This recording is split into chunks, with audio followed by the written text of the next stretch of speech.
एक बार की बात है, शहर के कोने में एक पुरानी सी दुकान थी।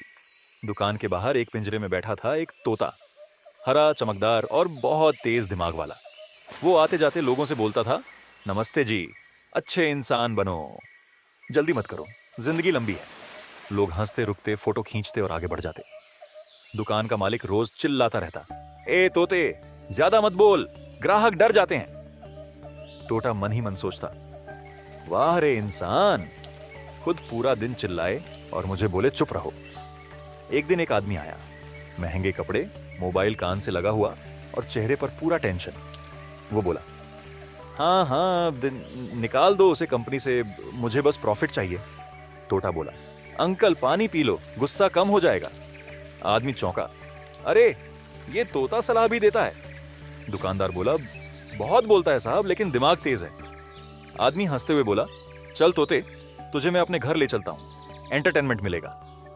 और तोता चला गया बड़े बंगले में। घर बड़ा था, लेकिन घर में शांति नहीं थी। माँ चुप रहती थी, बच्चा मोबाइल में खोया रहता था और आदमी बस काम, पैसा, मीटिंग। तोता रोज बोलता, आज सब साथ बैठ के खाना खाओ, बच्चे से बात करो, वो सिर्फ चार्जर नहीं, बेटा भी है। कोई नहीं सुनता। एक दिन बच्चा गिर गया, चोट लग गई, सब घबरा गए, डॉक्टर बुलाया गया। तोता चुपचाप बोला, पैसा बाद में, पहले अपनापन। आदमी पहली बार रुका, मोबाइल नीचे रखा और अपने बेटे को गले लगा लिया। उसकी आंखों में पहली बार नमी आई। कुछ दिनों बाद आदमी की कंपनी को बहुत बड़ा नुकसान हो गया। सब लोग दूर हो गए, फोन उठाना बंद। वो अकेला बैठा था, सिर पकड़े। तोता बोला, अब समझ आया, जब सब अच्छा था तब तू इंसान नहीं बना, अब बुरा है तो इंसान ढूंढ रहा है। आदमी की आंखों से आंसू गिर गए। वो बोला, तू तोता होकर भी मुझसे ज्यादा इंसान निकला। अगले दिन आदमी ने तोते को फिर उसी दुकान पर छोड़ दिया। दुकानदार बोला, अरे साहब, क्यों वापस ला रहे हो? आदमी बोला, ये यहां ज्यादा काम का है, कम से कम लोगों को इंसान बनना तो याद दिला रहा है। जाते जाते तोता बोला, सुनो, अच्छा, इंसान बनने के लिए पंख नहीं, दिल चाहिए। आदमी मुस्कुराया और पहली बार बिना मोबाइल के घर गया। इस कहानी से हमें यह सीख मिलती है दोस्तों, कि बड़ा घर होने से कोई बड़ा इंसान नहीं बनता, बड़ा दिल होने से इंसान महान बनता है। और जो अपनों का साथ निभाता है वही जिंदगी की असली जीत जीतता है। दूसरी सुबह प्रार्थना और हरि ओम तत्सत के पश्चात महेश ने अपने भीगे नेत्रों से आंसू पोंछते हुए पिंजरे का द्वार खोल दिया और तोते को इशारा किया। तोता स्वतंत्र होकर उड़ गया। लेकिन उस सांझ को जब रामप्रिय अपनी प्रार्थना के पश्चात हरि ओम तत्सत उच्चारण कर रहे थे, तो उन्हें तोते की आवाज भी सुनाई दी। आश्चर्यचकित होकर उसने देखा तो निश्चय ही तोता वहां आकर अपनी सांझ की प्रार्थना कर रहा था।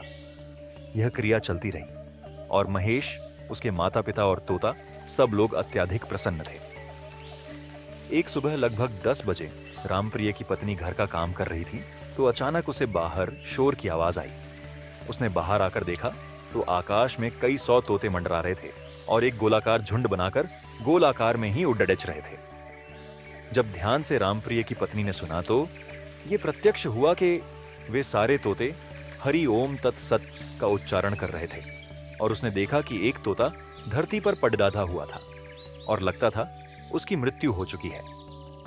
वास्तव में तोतों का वो झुंड उस तोते की मृत्यु का शोक मना रहा था और रामप्रिय के प्रिय तोते ने सबको हरि एम तत्सत सिखा दिया था और वे एक साथ मिलकर शोक सभा कर रहे थे।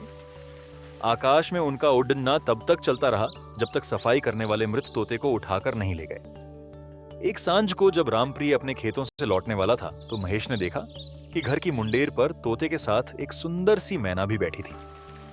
वो काले रंग की छोटी सी चिद्दियां थी और उसके पैर, चोंच और आंखों के घेराव पीले रंग के थे। ये काले और पीले रंग का मिश्रण बद्धा मेदा व मोहक था। तोता और मैना अपनी अपनी मधुर चहचहाहट में बोल रहे थे। जब रामप्रिय घर लौटा तो उसने भी ये दृश्य देखा और मुस्कुरा, बद्धा की तोते को एक साथी मिल गया है।